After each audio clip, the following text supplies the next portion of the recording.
Você pega rupturas em alguns segmentos que estão claros, né? Por exemplo, em 2024, muitas organizações tradicionais do varejo acabaram tendo problemas sérios aqui no Brasil. E boa parte das discussões, de algumas empresas que inclusive pediram recuperação judicial, dizia respeito ao impacto da internet no negócio deles.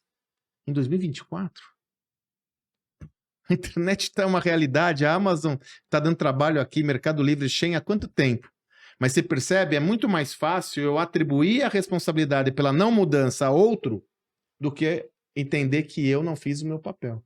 E mudar não é fácil, né? Então, a resistência é natural, mas não ser flexível o suficiente para se adaptar à mudança é um risco enorme para qualquer líder. E adaptar rápido, né, Sandrão? A hora que o fantasma aparece, reaja rápido. Né? Você viu o que aconteceu? A própria Intel entregou tudo de bandeja os chips da inteligência artificial para a NVIDIA. Simplesmente porque era um mercado pequeno. Falei, mas a gente acha que o mercado de game é pequeno. Olha o que aconteceu. O cara deu um tiro no céu e acertou na...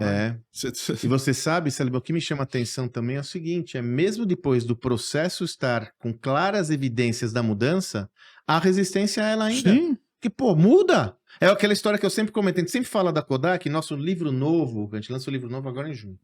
Nosso livro novo a gente fala sobre isso, a gente sempre fala da Kodak, de que quando ela inventou a máquina digital em 1972 ou 76, ela não entendeu a mudança. Mas poucos falam que ela só foi lançar a máquina digital em 93, quando o mercado estava declinando. Quer dizer, ela podia ter lançado no final dos anos 80, 90, quando a Sony lançou, mesmo assim ela demorou. Então você percebe, Salibão, mesmo quando a coisa acontece, as empresas demoram para... Lembra aquele vídeo? Aquele vídeo não, aquele coach, aquela frase que você me mandou do cara da Sony, né? Porque quando a Apple lança o iPod, né, a gente sempre questiona, por que não foi a Sony que lançou o iPod? Ela tinha gravadora, ela tinha o equipamento, ela tinha a rede, né?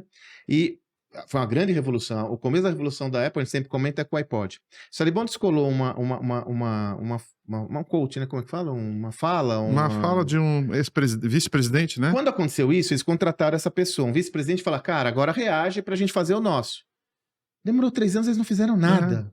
Aí ele fala, é uma frase dele, é um aspas dele, de uma matéria, acho que foi Forbes, onde ele fala, eram tantas pessoas, tantos departamentos que a gente não conseguia unir todo mundo em prol de um objetivo comum. Foi simples assim, nós podíamos ter feito isso antes. Ou seja, o iPod que viraria o iPhone. Exato. Só teve um problema, as pessoas falavam umas com as outras. Não se falavam, Sandrão. Que são a comunicação, né? Mas aí o que cabe ao líder?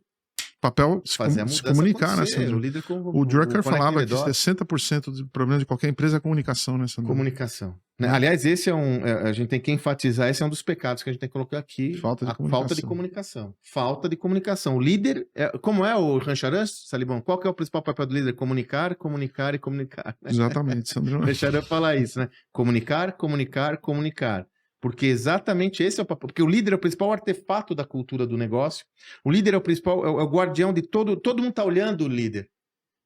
Você pegar todas as iniciativas, pega o Satya Nadella quando assume a Microsoft no turnaround da Microsoft. Pega o próprio o Jeff Bezos.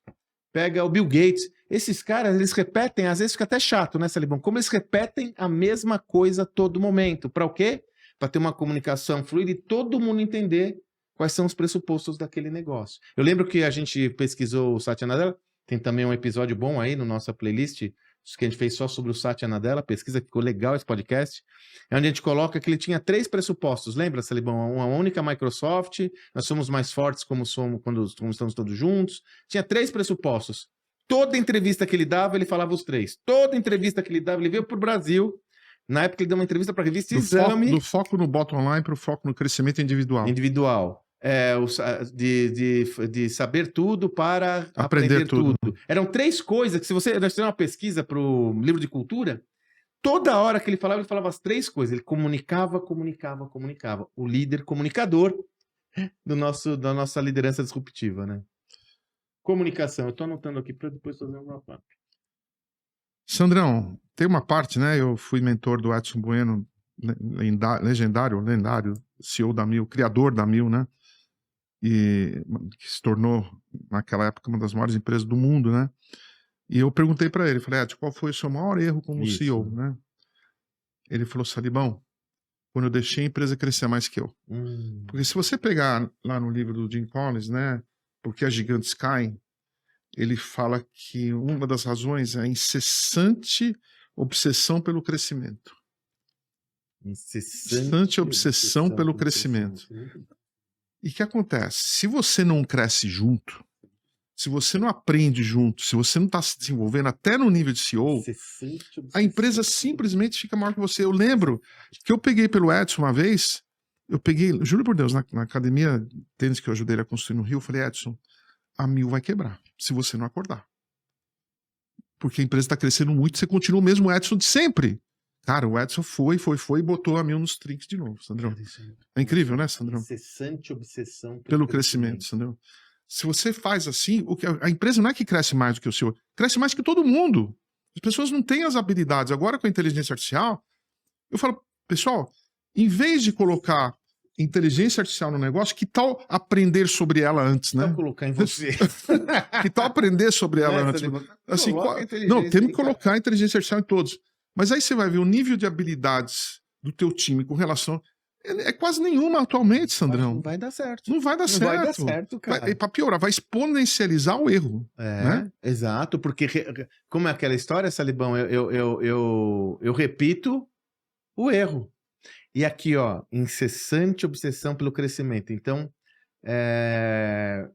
líderes correm o risco de ficarem menores que o seu próprio negócio. O sapato fica muito apertado. E se não correrem atrás para mudar de patamar, o negócio não muda de patamar e fica exposto. Eu lembro que quando eu entrevistei o Michael Phelps e o Bob Bowman, e o Bob Bowman, né, tá no livro Algoritmo da Vitória, ele fala que ele pegou o Phelps com 11 anos, uma criança, e com 15 anos ele bateu um recorde mundial. Eu falei, e você fez o quê? Ele falou assim, eu tive que correr muito para aprender. Eu comecei a ler, eu comecei a estudar, porque a partir do momento que ele crescesse mais que eu, ele me abandonaria. Ele me abandonaria. Então ele passou. Tanto é que quando eu fui entrevistá-lo na Arizona State University, eu entrei no escritório dele, né? A Cristiana, minha filha, que estava estudando lá e conseguiu entrevista na época. Não, parecia um escritório nosso, com livro de gestão. O primeiro livro que estava na mesa dele chamava-se Mindset. Antes que todo mundo soubesse que era o livro que conhecia. Agora todo mundo conhece. Na época ninguém. Eu tô falando há 8 anos atrás. 8 anos atrás, 9 anos atrás. E aí ele chegou para mim e falou, it's a good book. It's a good book. E aí, se você olhava para o escritório dele, só livros de gestão, de esporte, de psicologia. Que top, cara. Muito forte, Sandro. Quer muito dizer, forte. ele falou, e agora a gente vê isso aqui no Brasil, porque as pessoas acham que o João Fonseca, esse jovem tenista de 18 anos, apareceu de um disco voador e botou ele aqui. Né? Ninguém sabe que ele é resultado de um processo que envolve o meu colega Bruno Bonjan, que envolve o treinador dele, que quando o Bruno assumiu o tênis do country, ele tirou um treinador que já deu o que tinha que dar e botou um novo com vontade de aprender, vontade de estudar, estudioso, inclusive estudou o algoritmo da vitória. E o que aconteceu? Ele é técnico do João até hoje. Ele pegou o João com 12 anos e continua com ele. E as análises de jogo que ele faz com o João são estatísticas. Ele vai jogar um jogo contra algum adversário, ele aparece com o parecer sobre o jogador anterior, ele tem todas as estatísticas de todos os golpes do cara. Cara, esse cara devolve mal resposta de saque de direita. O que você vai fazer? Bota lá. Entendeu? Pô, aí o que aconteceu? E gozado, porque eu tô no meio do tênis, né? Todo mundo falando, todos os experts, né? Falando, agora tem que mudar de técnico. Falei, falando? É mesmo? Agora tem que mudar de técnico. Mano, todo mundo chegou pro Salib, vê, você conhece, fala que ele tem que mudar de técnico. Eu falei, cara, como é que ele vai mudar de técnico se o técnico dele tá correndo lado a lado? E o que aconteceu? Tá lá muito bem. E o moleque vai ficar top 5 do mundo com o mesmo técnico, Sandrão. Mas ele teve ele teve a noção de que ele tem que aprender o... Cara, mas isso do bom é muito bom, né? Porque você imagina você ser coach do Michael Phelps, que é o maior medalhista olímpico da história da natação, dos maiores do esporte, né, Salibão? Imagina como você mantém esse cara respeitando você, porque é um cara muito rigoroso, né, Salibão? Sim. Ele quer o melhor performance dele. O Salibão fez um talk com o Michael Phelps, com os dois, com o Michael Phelps e o Bowman, na Expo 17, 18, sei lá. Meu Deus do céu, que conversa fenomenal. Agora, cabe para qualquer líder, né? Você está acompanhando Você está do tamanho da sua organização? Aliás, se não tiver, acompanha a gente que a gente coloca você lá, tá? Sandro, A não gente tem... empurra você pra lá, né, Salemão? A gente empurra, pô, a turma que tá com a gente, nós estamos tudo empurrando.